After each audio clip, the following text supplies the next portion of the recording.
कुंभमेळ्यासाठी 4,000 कोटींच्या निविदा काढल्या. गोदावरी स्वच्छ होणार, देवेंद्र फडणवीस. नाशिकमध्ये 2027 मध्ये कुंभमेळा होणार आहे. या पार्श्वभूमीवर नाशिकच्या जिल्हाधिकारी कार्यालयामध्ये मुख्यमंत्री देवेंद्र फडणवीस यांची सर्व साधू महंतांसोबत बैठक पार पडली.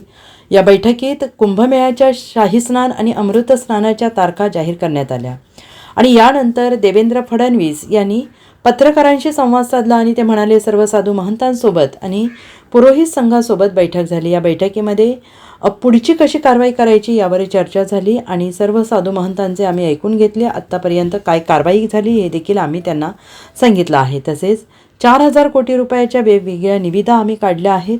त्यातल्या काही अंतिम टप्प्यात आहेत. आता जवळपास 2,000 कोटी रुपयांच्या निविदा आपण काढणार आहोत. प्रामुख्याने गोदावरी स्वच्छ करणे यासाठी गिरीश महाजन यांनी एक योजना तयार केली आणि ही देखील मान्य केली जाणार असून नाशिकमध्ये अनेक विकास कामे केली जाणार असल्याचं देवेंद्र फडणवीस यांनी म्हटलं आहे.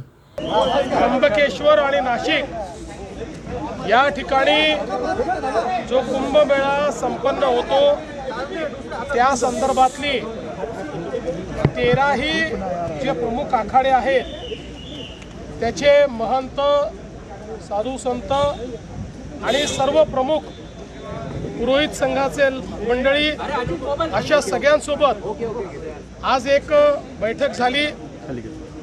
या बैठकीमध्ये कशा प्रकारे पुढची सगळी कारवाई करायची आहे त्याच्यावर चर्चा झाली.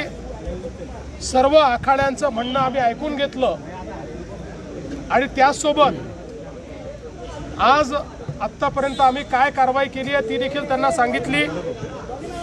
जवळपास कुंभमेळ्याच्या निमित्ताने 4,000 कोटी रुपयाचे वेगवेगळ्या कामाच्या निविदा या आपण काढलेल्या आहेत. त्यातल्या काही अंतिम स्टेजवर आहेत. जवळपास 2,000 कोटी रुपयाच्या अजून निविदा या आपण काढतो आहोत. प्रामुख्यानं गोदावरी स्वच्छ राहिली पाहिजे या दृष्टीनं STPचं काम असेल, त्यामध्ये जाणारं पाणी स्वच्छ गेलं पाहिजे या दृष्टीनं सर्व प्रकारचं शुद्धीकरण असेल किंवा गोदावरी वाहती राहिली पाहिजे याकरताही आपले जलसंपदा मंत्री गिरीश भाऊंनी एक चांगली योजना तयार केलेली आहे. त्याला मान्यता द्यायचा विषय असेल. या ठिकाणी विशेषतः जो काही साधू ग्रामची जागा आहे ती जागा अधिग्रहित करण्याचा विषय असेल, हे सर्व विषय आता आपण मार्गी लावलेले आहेत. ते विविध टप्प्यांमध्ये या ठिकाणी आहेत आणि यासोबत आज जी काही साधू संतांनी मागणी केली त्याची नोंद आपण घेऊन आणि बऱ्याच गोष्टींवर त्यांचं एकमत हे आज आपण केलेलं आहे. विशेषतः कुशावर्तावर जी गर्दी होते त्याची जागा फार कमी आहे त्र्यंबकेश्वरला, त्यामुळे तिथे काय पर्यायी व्यवस्था करता येईल या संदर्भातही बऱ्यापैकी एकमत आज झालेलं आहे, जेणेकरून कुठल्याही प्रकारची स्टॅम्पिडची वेळ ही त्या ठिकाणी येणार नाही अशा प्रकारचा आपला प्रयत्न आहे.